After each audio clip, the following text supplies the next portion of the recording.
أعود يا أمي أقبل رأسك الزاكي أبثك كل أشواقي وأرشف عطر الماك أمرغ في ترافك. ولادي يقولوا لي انت مش شككوني في امومتي. ولادي اللي اسمها ضربني وقفوا في البلكونات يضربوني بالاذان. انا بلع عليهم ادعي لي ربنا يصبرني. ووصينا الإنسان بوالديه حملته أمه وهنا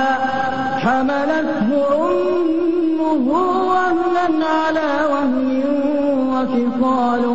وفصاله في عامين أن اشكر لي ولوالديك إلي المصير. انا عندي 3 اولاد، 3 بنات واخدينهم، خدوا 2 اتجوزوهم، والبنات دول ساكنين قدامي، ويعني خدوهم مني لدرجة بيقفوا ولادي بيقفوا معاهم وهم بيضربوني ويقولوا لي الفاظ وحشة قوي، وبرب باباهم راجل مسن، وانا مش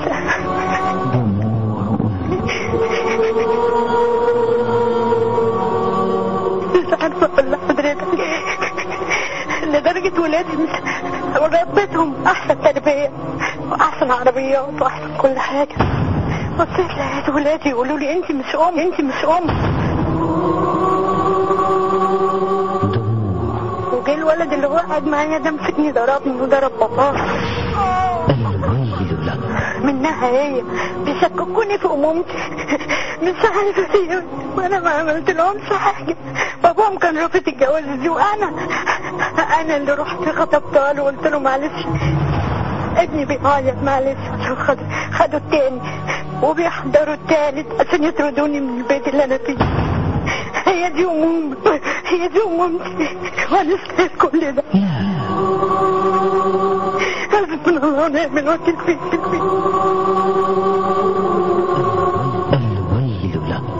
بقالي 5 سنين ما شفتهمش وهم قدامي ساكنين قدامي، يمشوا من تحت العمارة كده، ابص عليهم عايزاهم يجوني في رمضان ولا في العيد يقولوا لي كل سنة وانت طيبة يا امي.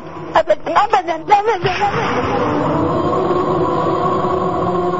ما استحقش ابدا.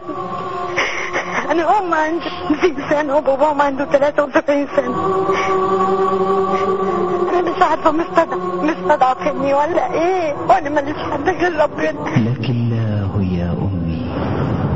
فكم اسهرت من ليل لارقد من الاجفان، وكم اغمضت من جوف لترويني بتحنان. نفسي يكلموني بس بتمسح فيهم وبروح لهم وادي لهم هدايا. يقول لي انت مش ام. ليه يا ابني ليه لدرجة الولد اللي اسمها ضربني. شلت يداه.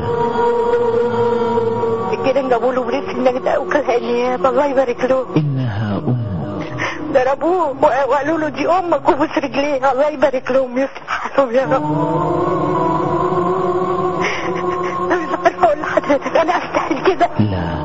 ولادي متعلمين ما خلوهمش كملوا الكلية وجوزوه، ما خلوهمش خلصوا تعليمهم وجوزوه وخدوا عربيتي وركبوها يركبوها قدام عيني، وانا ودي بابا عند الدكاترة ولسه دي عند الدكاترة بابا. وبعدين وكل النيابة قال له اديها العربية مجرم انت، وخدتها وبعتها واستريحت. صلحتهم عليا وقفوا في البلكونات يضربوني بالازاز ويشتموني، ولادي في وسطيهم. ولادي متربيين في مدارس خاصة ومدارس كويس، انا ما استحقش منهم كده، ورغم كده بتمسح فيهم برضه. ولادهم انا ما شفتهمش وما بشوفهمش صغيرين. نفسي اجي جنبيهم واكلمهم. الولد اللي اكبر شوية يضرب البنت الصغيرة، اوعي تبص عليها ويضرب. انها امك. مش عارفة بيعملوني ازاي، بهدلوني ومبهدليني، ورغم كل ده بقول انا ام. نفسي يقولوا لي كل سنة وانت طيبة في عيد في اي حاجة. ابدا يا سالم ابدا. ما قعد قدامكم بحس ان انتوا كلكم ولادي من شوف ولادي. ابني عندي 30 سنة وواحد عنده 31 سنة، الاثنين وباباهم بصيتهم واني وما بيسألوش عليا ولا على باباهم ولا يقولوا له انت فين، وقاعد عيان مريض دلوقتي في البيت. حسبنا الله ونعم الوكيل فيه وحسبنا الله ونعم الوكيل.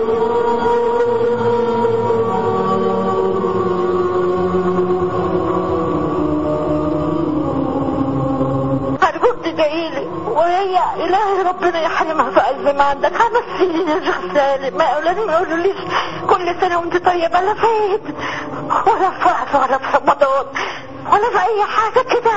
احنا المسيحيين والمسلمين بيقولوا لبعض كل سنة وانتوا طيبين.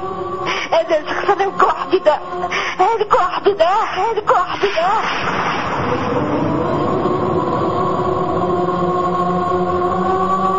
عملت معهم كل خير والله، كل خير، وساعدتهم من ورا باباهم واديتهم كل حاجة.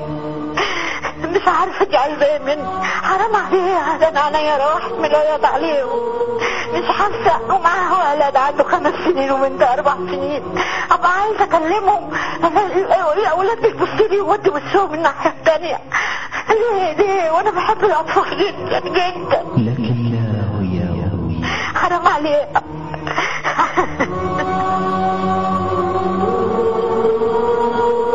أرجوك تدعيلي يا سالم. حاضر. ربنا يخليك يا رب، ربنا يخليك ويصلح حالك يا رب. إنها محال أن ترى قدرا أحن عليك من قدري، محال أن ترى قدرا أحن عليك من قدري. إخواننا ده الواحد بيشحت الأم والله الذي لا إله غيره. يعني القسوة دي مش عارف احنا جايبينها منين. ده اليهود ما بيعملوهاش ولا أعداء المسلمين بيعملوها. القسوة دي جت منين أنا ما اعرفش والله، حول ولا قوة إلا بالله. الواحد والله امبارح جالس مع نفسي كده في السيارة ولقيت نبكي بكاء شديد، وحشتني أمي الله يرحمها. قعدت مع نفسي كده افتكرت يوم العيد كده. قال رسول الله صلى الله عليه وسلم: خاب وخسر من أدرك والديه أحدهما أو كليهما ولم يدخل الجنة. فكم أسهرت من ليل لأرقد من الأجفان، وكم أغمت من جوف لترويني بتحنان، ويوم مرضت لا أنسى